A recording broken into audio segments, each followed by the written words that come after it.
Hello friend. Now in this video we are doing the study of a weighted residual method and the relic-res method. This is the another approach to solve the finite element analysis. This method is somewhat critical but very easy to solve the mathematical whenever there is any complex problems we have seen. Now the weighted residual method. In the weighted residual method, this is used for the complex systems. By considering the steady state field examples, the differential equation is given in terms of the L of U is equal to F, where L is the differential operator, U is the state or the field variable to be evaluated, and the F is the forcing vector or the forcing function. Hence the function is given by integration of the f into residual value into dab into d of ohm is equal to 0, where the r is the residual. In this one we are trying to keep the integration of this total process is to be minimum, and accordingly we are interested to keep the residual as low as possible. If the residual is lowest one, then whatever the solution we are getting, that is the best solution, and that solution we are using into a system. But whenever we are using the residual weighted residual system or the methods, that time we need to take the weights and then we are calculating the residual. It is somewhat difficult, but it is very useful for the complex system. So we have taken the first method of the weighted residual method, that is a Rayleigh's method. Rayleigh's method is having its own importance. As we know, this is the analytical method to determine the approximate solution for the given problem.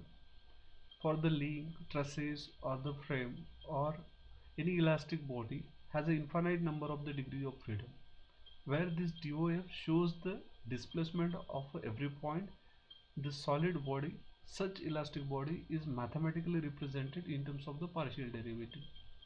Why this is the partial derivative? Because as it is mentioned that this is the use for the infinite or the more number of the DOF. So along x-axis, along y-axis, it can be traveled or it can be elongated. So when there is the elongation along the x-axis, so definitely there is a construction or sorry contraction into the y-axis. So when x-axis is elongated, y-axis contracted. So ultimately there is a two relationship, or there is a direct relationship of x and y. Hence instead of using the differential equations, we need to use the partial differential equation. Thus these differential equations cannot be solved by a stress field. Means whenever we have taken the partial differential equation, so the fields are given like a displacement. If the displacement at this field is 0, if the certain stress field is equal to 0 is given, means the boundary conditions are given, then even though these are given, but we could not be able to solve the problem because this is the partial differential equation, this is not the differential equation. So only one term could not be helping to solve the problem. That's why there is a difficulty to solve the differential equation. So this difficulty in solving the differential equation generate the method or given the importance to the Rayleigh's method. This Rayleigh's method using a functional, not the not the differential, not the differential method. So this system has its own important, and this is very important method to in a FEA system. Now how to use the finite element Rayleigh's method to solve the problem is in a way Rayleigh's method converts the problem with a finite DOF is represented by the algebraic equation rather than the differential equation. Means instead of developing the differential equation, it's converts into the algebraic equation, and then we are solving the problem. So that Rayleigh's method is very easy to solve the complex problem. Let us take for an elastic solid body, the total potential energy pi will be used to find out the trial solution. Let us take the one problem. So let us take, this is the bar.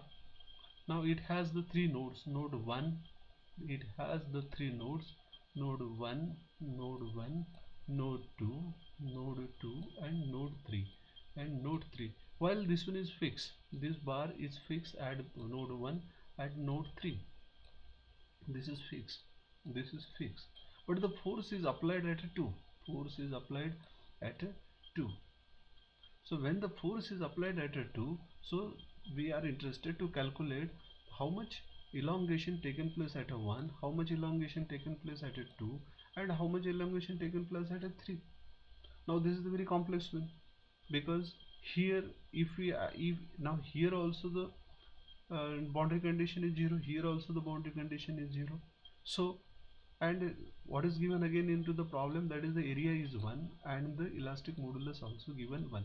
The distance between these two parameter is 1 1. So how to solve the problem? By using the Rayleigh-Ridge method to calculate the finite element analysis, or just to find out the stresses and the displacement at a node 1 and node 2, let us try to use the Rayleigh-Ridge method. In this method, the step 1 is first of all formulate the potential energy equation. We know the potential energy is equal to strain energy plus work potential. Strain energy we have already calculated, that strain energy is equal to 1 half integration of a volume into stress into strain into dV. Stress into strain into dV. So strain energy is equal to 1 half, that is stress into strain into A into dx. This, as we know that the Hooke's law is equal to E is equal to sigma upon epsilon. Stress upon strain is equal to elastic modulus. Hence stress is equal to strain into elastic modulus. Just by putting this equation into this parameter, hence we are getting 1 half integration of 2 integration of epsilon into E into epsilon into A into dx. Hence that is equal to 1 half epsilon square, or the strain square, into this is the strain into elastic modulus into A into dx. As E and A is equal to 1, hence this is equal to 1, hence we understand this one is equal to 1, hence this is the epsilon, hence that is the strain along the x-axis, that is strain this is equal to du by dx, that is the displacement along x-axis. Hence strain energy is equal to 1 half integration of L du by dx whole square into dx. This one is through this one we are generating this equation. So strain energy is equal to 1 half integration of L du by dx whole square into dx. Now the work potential. Work potential means what? That is the force multiplied by displacement. So minus P into U. So that is equal to 2 into U1. 2 into U1, because the distance force is given 2 and the displacement U1. Hence pi is equal to potential energy is equal to strain energy 1 half integration of this one multiplied by work potential. This is my work potential, this is the work potential, this is work potential, and this is my strain energy. So strain energy is already calculating 1 half integration of L du by dx whole square into dx minus 2 ui. Now find out the displacement function. Again, it is a polynomial or the trigonometry. Now here we are considering the polynomial, second order of the polynomial function, because there are the three nodes we have seen into the problem: node 1, node 2 and node 3. Because of there are the three nodes, we are going for the second order polynomial function, while in a last video we have seen there is the two order only the 0 and 0 a1 plus x j1 into x we have seen. Here there are the three nodes, that's why u is equal to a0 plus a1x plus a2 x square, and the boundary conditions are given: x is equal to 2 and x is equal to 0. So when the x is equal to 0, your u also 0, because at both the end that is equal to 0. So when ax is equal to 0, u is equal to 0, then we are getting au is equal to 0, because dabba u by dabba x that is equal to 0, hence this is equal to a1 is equal to 0. Now when the x at 2, u is equal to also 0, because this is fixed. So dabba u by dabba x we are getting this one, that is 2a1 plus 4a2, hence a1 is equal to minus a2. Hence u is equal to this is equal to 0, this is equal to 0, this is equal to 0.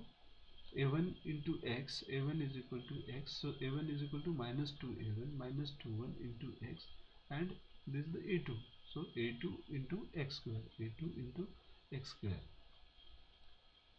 Hence, hence, hence, by putting now the step number 3, substitute these into the function. So my pi, that is the my minimum potential energy, 1 half du by dx into 2 into 2. Now u is equal to already calculated. This is the calculated through the polynomial function, through the polynomial function. So putting this du by dx is equal to du by dx, so derivative of this term. So here this is the x, so this is the 2n minus 2 a2. Now here this is the square, so again this one is the twice a2 into x, a2 into x. So du by dx is this value, so du by dx is equal to 2a. 2a is a common. Now here the x is common, so x minus 1, this is the minus 1. So just by manipulating this term we are getting du by dx is equal to 2a into x minus 1 at u, at x is equal to 2, u is equal to u1, that is x1 is x is equal to 1. Hence u1 is equal to minus a2. Now pi is equal to 1 half 0 to 2 2a2 x minus 1 2a2 x minus 1 whole square dx plus minus plus 2a2 2a2 plus 2a2 plus a2. Yeah, this one is the, this one is the term, and u1 is equal to, u1 is equal to, this is the minus, so this one is the minus minus is becomes plus, and 2 to a2. Hence hence my potential energy pi is equal to 1 half 0 to 2 4a2 square x1 x square plus 1 minus 2x in bracket dx plus 2ax. Now from which this term comes, so this terms is already comes through this one, this is the x minus 1 whole square, x minus 1 whole square. That's why this is the x square plus 1 minus 2x into dx plus 2a1. Now by solving this one, this is the common, this is the term common, this come common, again this 2 is common, so this come in here. Now 0 to 2 x square plus 1 minus 2x dx in plus 2a1. Now by solving this one, pi is equal to 1.34 into a2 2 whole square, a2 square plus 2a2. Now how this one is to be find out, through this parameter, from this one is solved. If we get the integration, then we get that x3 upon 3 plus 3 into minus 2. So this one is to be solution 0 to 2 0 to 2. Then by using this mechanism, we are reaching to this one, this is the equal to 1.34. Here I am writing the 1.34.